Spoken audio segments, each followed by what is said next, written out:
మీరు పవన్ కళ్యాణ్ గారి విషయంలో దూకుడుగా మాట్లాడారు. ఇప్పుడు మంత్రిగా ఉన్నప్పటి నుంచి మీ పార్టీ అధికారంలో ఒక ఉన్నప్పటి పవన్ నుంచి కళ్యాణ్ అని కదా సార్ మామూలు మీ ఇండివిజువల్‌గా నేను చంద్రబాబుతోనే అదే దూకుడుగా మాట్లాడతాను, లోకేష్ అయినా అదే దూకుడుగా మాట్లాడతాను, వీళ్ళైనా అదే లెట్ మాట్లాడతాను. మీ కంప్లీట్. మీరు మంత్రిగా ఉన్నప్పుడైనా, మీ పార్టీ అధికారంలో ఉన్నప్పుడైనా పవన్ నాయుడు అని సంబోధించడం గానీ, నేరుగా అతను సవాల్ చేయటం గానీ, అలాగే పవన్ కళ్యాణ్ గారు కూడా మీ నియోజకవర్గానికి వచ్చి ఇక్కడ ఎమ్మెల్యే ఎవరు అని మాట్లాడడం గానీ చూసాం ఆల్రెడీ.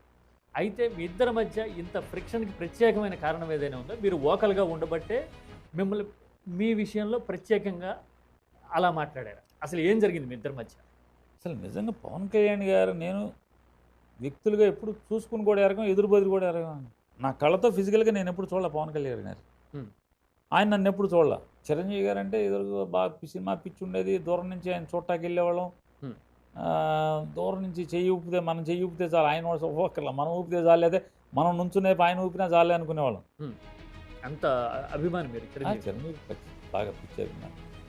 ఎంత అంటే వెళ్తే ఆయన మనం రిసీవ్ చేసుకోకపోతే హర్ట్ అయ్యి మళ్ళీ అభిమానం తగ్గుద్దేమో అని వెళ్ళేవాడిని కూడా కాదు. సహజంగా వెళ్ళాక రిసీవ్ చేసుకోలేదు అనుకోండి, ఎంతమంది కోట్ల మంది లక్షల మంది ఉంటారు అభిమానులు, ఎవడు నేను కొట్టాం కదా, అంతే కదా, ఎవడు ఆఫ్టర్ ఆల్ నేను ఒకనే అని నాకు అనిపించేది. ఎప్పుడైనా మనం అంటూ ప్రూవ్ చేసుకున్నాక వెళ్ళి కలుద్దాం అని చెప్పి అనిపించేది.